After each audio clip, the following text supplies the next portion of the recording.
Hey, y'all, you're listening to the Legacy, Lyrics, and Life podcast. I'm your host, Shawna Wells, your legacy architect. Welcome. This is the podcast where we'll uncover what legacy really means and the impact we can all have when we are present. Let's get started. Today, we have the opportunity to talk to Angela Perry, a lifelong educator, a dear friend of mine, an incredible mother, a community member who thinks deeply about disrupting the discrepancies that we see arrive in our everyday lives in America. She's someone that holds her legacy close to her heart, makes decisions based on what she believes is her path. And today we will talk with her about the decisions that she makes to walk alongside her daughters, to walk alongside the world, and to hear the profound questions that she asks to agitate herself as she works to align her life, her legacy, and ultimately her purpose for being here.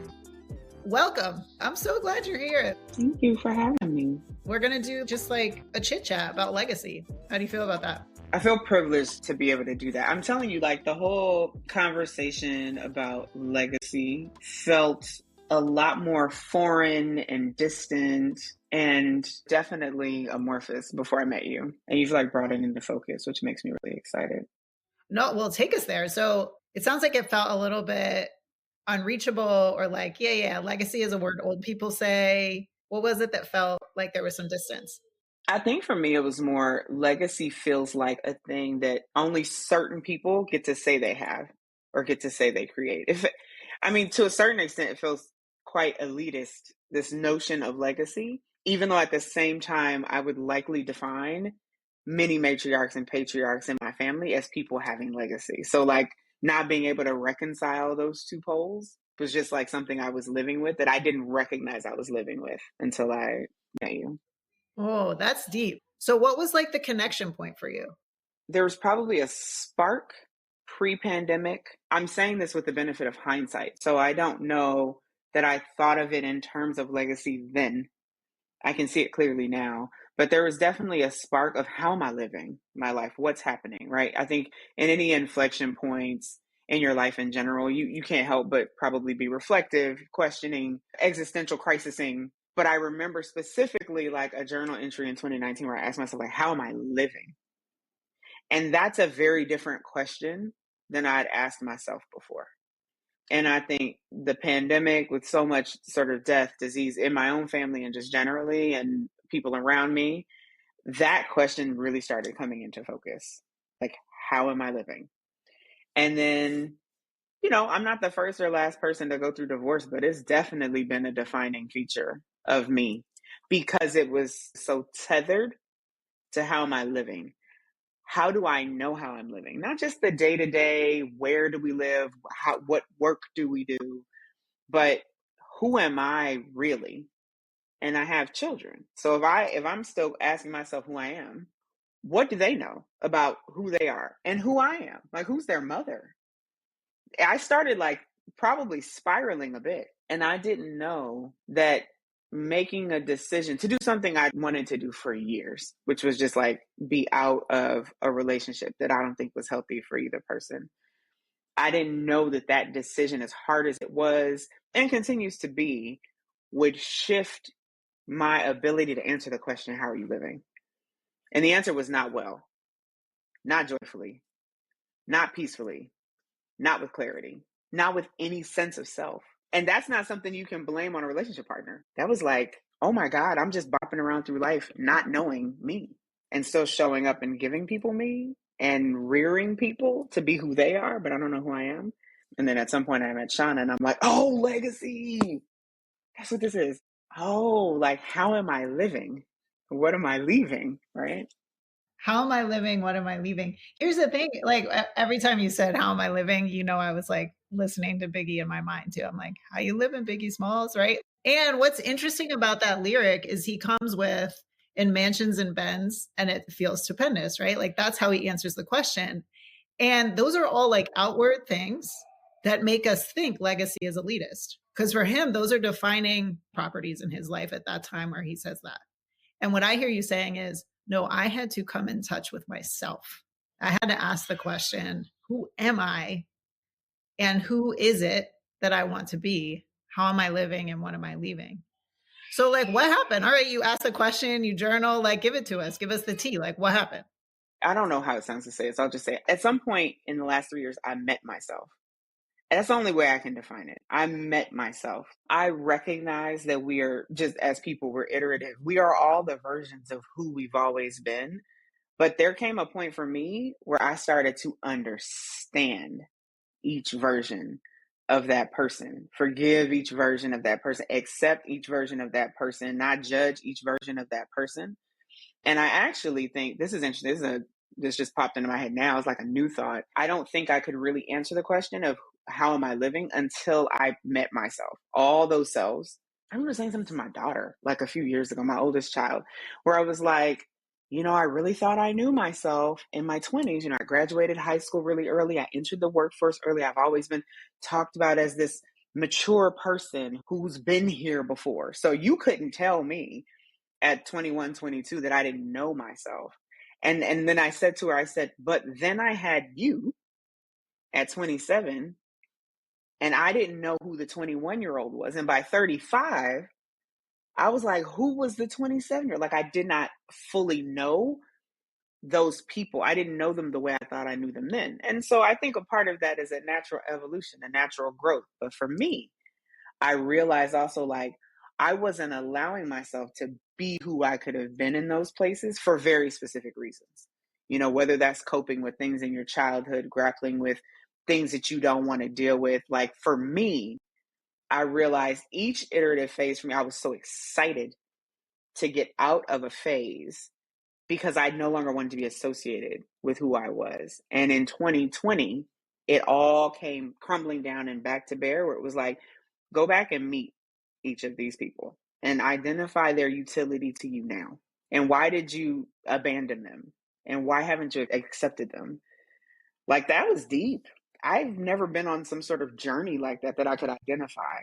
So at some point, when you say, like, I want a divorce, things happen. The good, the bad, the ugly. And at some point, it was just myself and my daughters alone.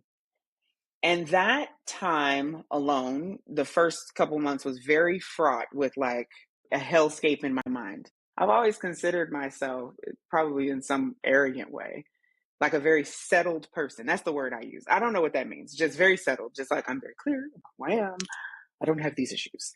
I've asked myself before in times past, like when folks suffer from depression and different things, like, how could people harm themselves? How do you just get to a place where you just have no outlet? You don't know what else to do. In 2020, I learned. I became very clear, like, oh, my mind isn't working properly. Oh, I'm not functioning. Like, having to say that to myself, I'm unwell. I'm on the edge of insanity. Like, even just, I was like, what is happening? Like, I pride myself in being a spreadsheet driven Virgo. And I could not get it together. Virgo's in the house. I know, right? But I actually couldn't get it together. Like, could not get it together. And that was the first experience in my life in that way, in that clear of a way, where I'm like, oh, I can't get it together. And now I've recognized recently, I've had feelings like that before, but could identify it like entering into the 40s, like, okay, I'm not well. And that launched a very long discovery process of me. And so, how do you help your daughters think about who they want to become on the path to their legacy? So I do these things with my daughters called one-to-ones. There was a time a couple of years ago, my dad said something random to me about, like, you need to date your daughters. I don't remember actually how that came up, but my kids are 16 months apart. And for ease, I used to dress them alike, like twins. Like, I just go to the store and buy the same things. It makes sense. And they hated it. And I was just like, but it's very convenient for me. And when my dad said you need to date your daughters, I was traveling for work a lot. And, I would come back and take them out somewhere. And one day the littlest one was just like, Mom, can we go to a restaurant that me and you like? And I'm like, your sister's sitting right here. She likes this restaurant too. And then she said, I actually don't. Like Thai food at all. And I was like, well, I didn't know. Every time I come back, I'm like, let's go. She was like, because we want to hang out with you. So I reported that to my parents. My dad said I need to date my daughters. And since then, it's hard sometimes, but I try it once a week. So we do one-on-ones every night. That's separate. But once a week, if I can, I take them to separate places. So it kind of works out. One has guitar lessons one day after school. So we'll stay out an extra 30 minutes. We go to like a coffee house. With the little one, when I pick her up from art club, we'll go out to the park and we sit on this little bench and she likes to draw. So we draw together. I can't draw. And in the evenings, though, about 8 o'clock, I say, hey, who's up for their one-to-one? And it's just 5 minutes. And it's their individual time with me. I'm like, give me the rundown from the day. How was the day? Da, da, da. We do it separately. So we have our own separate conversations. And a couple years into this, it's actually proven really beautiful. I've gotten to know them very well differently, as opposed to like in this unified familial way, which there's nothing wrong with. But I have now homed in on them as very individual people. And all that to say, Naima asked me last night, she said, you remember when you asked me that question at our one-to-one last week? And I said, no, sis, because I'd be sleepy. I'm just like hanging out with you before bed. And she said, you asked me, who do I want to be? She said, I told my English teacher and they said, oh yeah, your mom wants to know like what you want to do. And she said to the teacher, that's not what my mom wants to know. My mom doesn't care about that. She wants to know who I want to be. And so I said, what's your response? She said, this is a complex question. She said, but I do know I want to be someone who experiences joy in life for what it is and gives joy to others. I was like, so we're going to have a sermon before bed? Like she did something to me. I was like, I think I would have loved being asked that question over and over again in my teen years. Who do you want to be? Who? So I'm like, okay, well, that question is just going to have to come back and back and back. Well, this is the question that I also heard you talk about when you said, I had to come to get to know myself again, myself in my 20s, which I know for me, totally different human, right? And so I wonder what would have happened in your evolution if someone was asking you the repetitive question of, who do you want to be? What do you think would have changed? Ooh, that's deep. That's a deep question. All conjecture, but I do think it would have allowed me to focus more on me, the person, right? And not me, the person who does the things. So I know as Black folks, we're not a monolith, but I do think there are some like things that typify us. And there is this sense of becoming the hope. At least that's why I feel I suffer from. Like I feel like, and I'm not even saying that was like imposed upon me by my parents. It might be self-imposed. I felt like, especially as like the first person in my family to go to college, I'm like, you have to win. This needs to be big. I remember being 17 and reading Rich Dad, Poor Dad and trying to figure out, okay, so people do things with stocks. Okay, I need to follow that. Everything was sort of through the lens of how do I attain and amass and get and acquire so that I can help and support and repay and an end.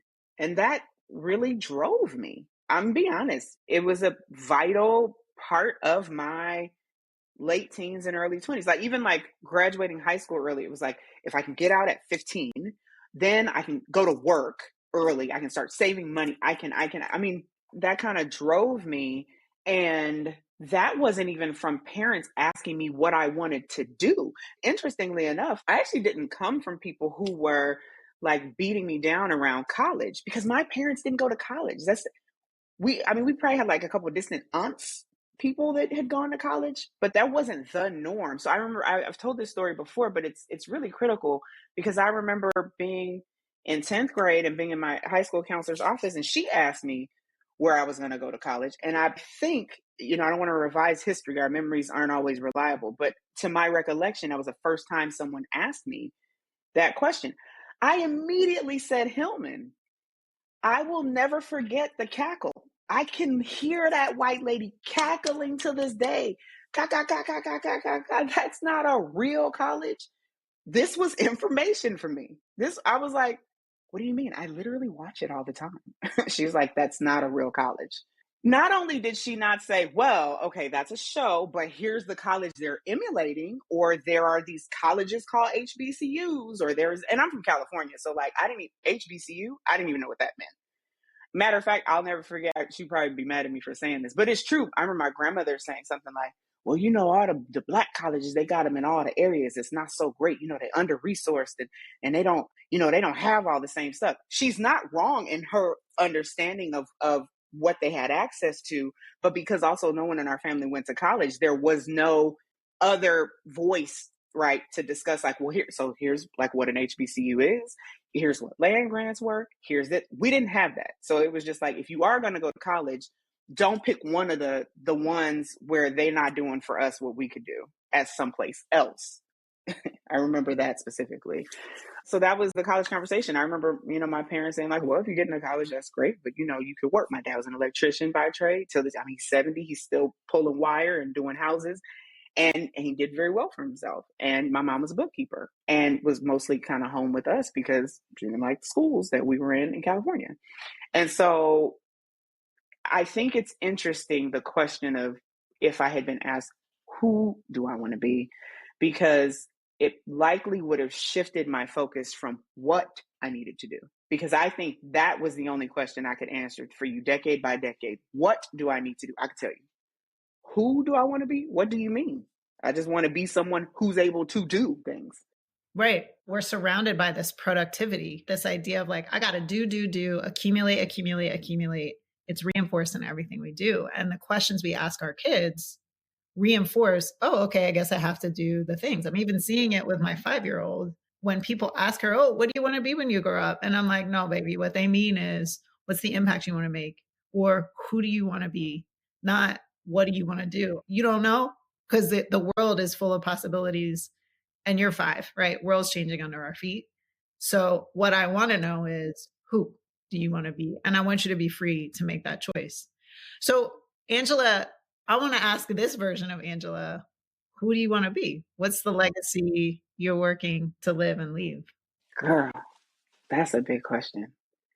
And I don't think I have a fully formed answer, but I can tell you that I want to be a person who is joyful and joyful to be around. I want to be someone who inhabits peace. So I fry fish on Sundays, don't judge me. Love people coming to my home because all I know how to do is feed people. That comes from my grandmother. It comes from my mom. I do love to cook. And I love to like just be around people and food, like together, just breaking bread together. I don't care if new blacks, we on keto, people are vegan, people are doing real interesting things with cauliflower, whatever, but let's just do it together. But they were like, what time are you going to kick us out? And I'm like, y'all know the deal. 7 p.m. hits. I'm putting on my smoke jacket. It's just a robe, but they call it my smoke jacket. And I'm shuffling around in my house slippers because I'm sweeping the floor. It's time for bed. But I think there's something beautiful about just having community in your space and people being able to be themselves. You come here, you don't need to be worried about what you said, what words you've used, how you've shown up. Like, just be who you are. That is all welcome here in this home. Because here, and it's funny, one of the things I said to my daughters sort of in the transition of divorce and once we got our own place, I said, this will be a place of peace. This will be a place of wholeness. I said, we're going to have our issues sometimes. I mean, it's 3 girls in the house and I'm in hell here. They're 14 and 15. We can sort of debate ideas on their merit, but we'll give grace to each other. We will suspend belief that we know things, and we will surrender to curiosity in everything. We won't make assumptions about each other, even though we know each other really well. We will give grace. That's what this home is about. I think what I've realized over the past 3 years is the home is me. Where I go, where I set up shop, there will be peace. We'll experience joy. We can be in the midst of chaos. Things can be going wrong. We can be depressed, broke, and all those things. And at the same time, experience peace and joy and community and love and grace. That's what we owe to each other. And I think at the very least, that's what our ancestors would have wanted for us. When I start thinking about legacy and the depth of that sort of thinking, and actually, it's funny, my friend Duta and I, we were talking the other day, and I said something about my grandmother, because my grandfather on my dad's side, they're from Okmulgee, Oklahoma. So there's this interesting, like, Black indigeneity, which doesn't get spoken about a lot, which even in the past decade only, I'm learning more about just the complexity of like Black folks and indigenous culture and that sort of thing. But my grandfather, before he passed a couple of years ago, he said, now what is it that you do again? Because when you was a teacher, I could say, Angie's a teacher. Where, you was doing leadership. I can say that. Baby, I don't know what you do. I don't know what to tell Linnell and them. And so I'm trying to explain like the nonprofit and this and the intersections of education and advocacy. He said, okay, well, that sounds like a lot. He said, you know what you should do? You should rest. And I said, yeah, I get good sleep. He said, I ain't say nothing about sleep. He said, you should rest.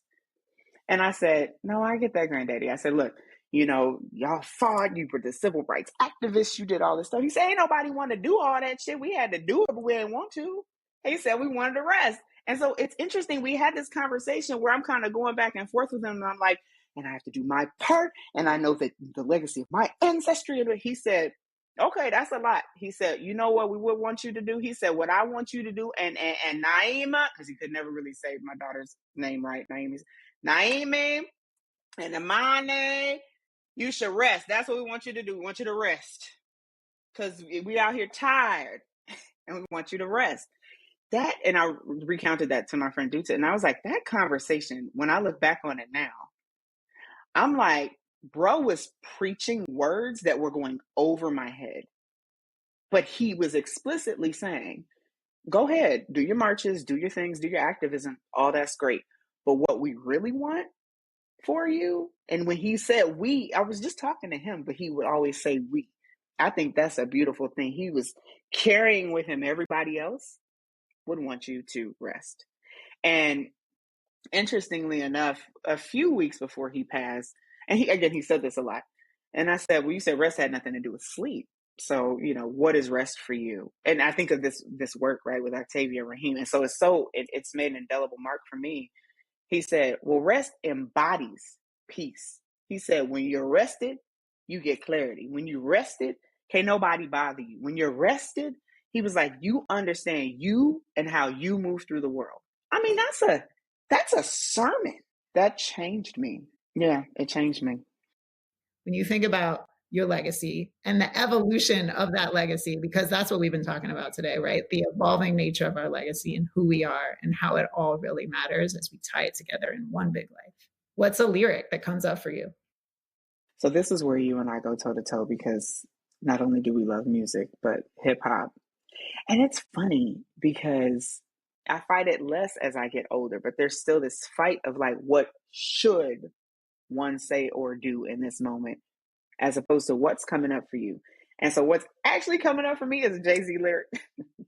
It was actually Jay-Z and Beyonce, their unified work.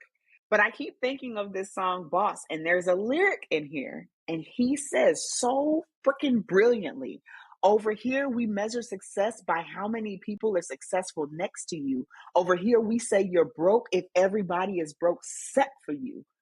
Boss. What? He is talking about coalition building, community. You are only as good as your brother is good, as your sister is good. That ministers to my spirit. Like altar call, drops mic, done. Yeah, that's my lyric. Black brilliance is everywhere, right? So I had you pegged as MC Light. I thought you were going to bring her in. That's a whole mood. That's a whole show. We could just dive into like all of MC Light's isms. Let's go. Yo, let's invite her right now, MC Light. If you would like to come talk about legacy and lineage, Angela and I will have you, sis. Let us know when you're coming.